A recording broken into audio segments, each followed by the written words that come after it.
Today I am here at the airport itself, at Beverly Airport facility, and what we're looking at is looking down from the tower at the helicopter located right at the parking lot and close to building 45, the infamous building that doesn't have an owner yet. So what I like to do is I like to just go through and pan out. Here's building 45, and we're now looking down at the office building and the conference center that the Beverly Airport Commission has, and they use that every day. And in the background we have a hangar that's been located here at the east side of the airport. And what you hear in the background is target practice by the Beverly Police Department. They have a range that's back in the woods, and that's why you hear the noise from the gunfire. At this location of the tower, I'm looking down at the tie-down spots for some of the small recreational airplanes that have been stationed here at Beverly Airport. And further down, we're looking at the runway, which is going towards the Beverly side, and it is already 5,001 feet. This is runway 34, I believe. So the site itself is very clear, beautiful day, not many users of the airport. However, I've been told that this morning, early before even the tower opened, a jet took off. So what we're looking at is the runway going towards Beverly.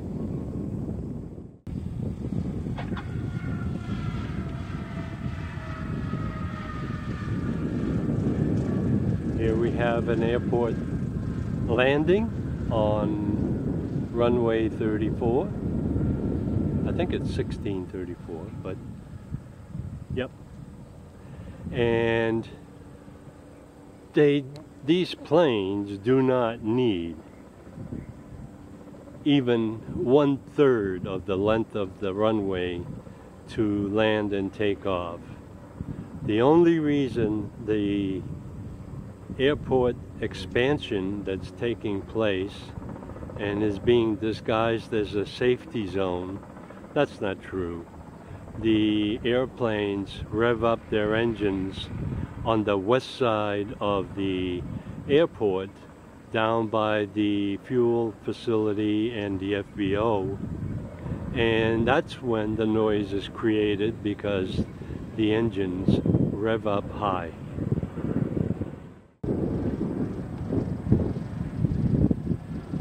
Here we have another landing, and these are right now at my location. They come in about every 5 or 10 minutes, in and out. So the facility that we're looking at across the way from the tower, which is the west side of the Beverly Airport location, and you'll see that they already have a terminal there, a storage area, and now what they're trying to do, see on the right side of the main building there, they are planning on installing 2 hangars, which will be pretty much the same as these hangars that are on the left side of the facility.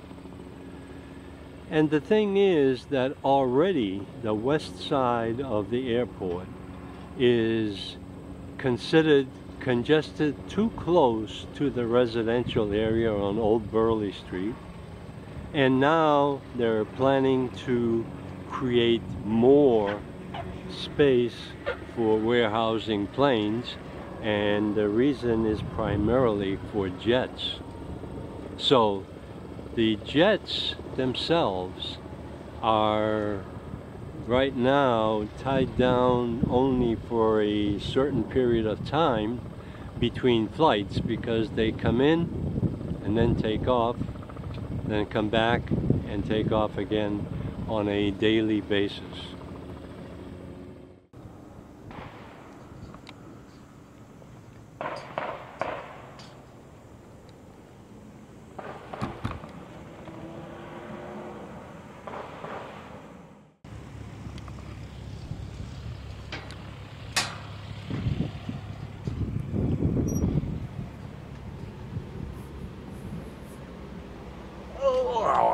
Wow. This door is small. Not a bad view out there. And It's beautiful. You did okay with the height. Oh, I don't have, oh, hey, my engineering and construction experience, I was up as a co-op. Oh, okay. As a co-op, I was on a tank that was 150 feet high. And we...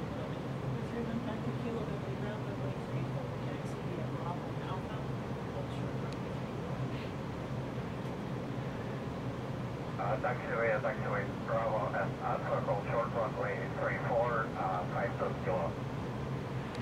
And we went out as a kid. I went out, I was a Boilermaker. They bought me a card as a Boilermaker for the union. Yeah. And so I hung around with the guys at night because we used to travel and build tanks. Okay. 150 feet high. The shell on top is probably 1/4 of an inch thick. Oh, okay, yeah. And it's probably 75 to 80. Beverly Tower, 9871 kilo, 9 to the east, inbound, full stop. We have uniform at 2,500. Well, we'll just do it at Sears exit. Echo Golf and Personnel. Echo Golf on the runway to Chatham. 6 minutes, tanks up to rent this room and see the Ramp with you, pick with you, yeah. And is it 97 kilo checking in? Affirmative. 97 kilo and our rate base for 34. Right base for 34971 kilo. We get one more. Beverly. Okay. Good morning. Or 2 more.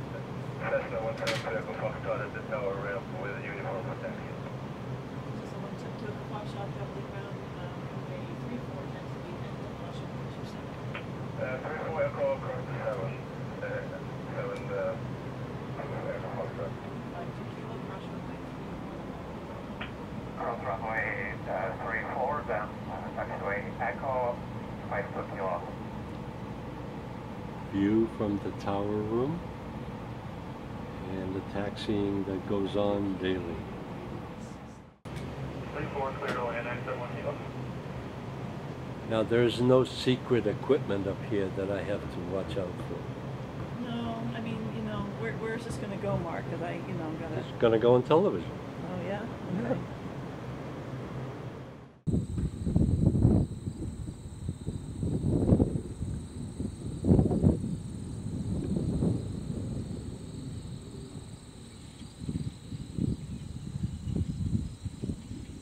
This is the proposed property for the two 20,000 square foot hangars, and they're along the taxiway, and you have wetlands right behind it. So what we're looking at is the proposed land, and here's the existing hangar and the fuel depot,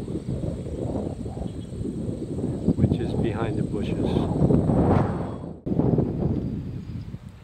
We're located at the maintenance hangar that's on the west side, and you have a fuel facility, a hangar, which is probably 25-30 feet high, and the west side parking lot in the back, and to the right we have the fuel depot. Basically this is where the jet fuel is transported to the jets themselves with the truck that's sitting there. And we are now looking at the mound that's protecting the fuel from any damage on this side, and we have the proposed location of the hangars. The two hangars in question are approximately 20,000 square feet and probably 30 feet high.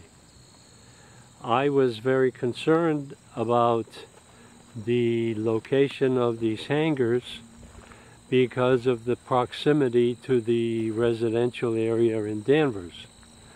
However, this looks like a potential site that has been identified and is going to be used according to the plans that have been presented by the FBO organization.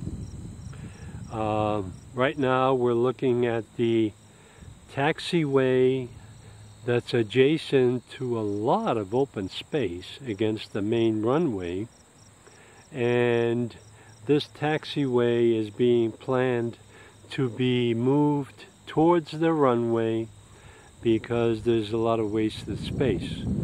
The question is, why are we building the hangars at this time? Why not wait until we get space that's closer to the airfield? The proximity of this hangar is approximately 1,000 feet, I'm being told, from the residences that are occurring on the west side on Old Beverly Street.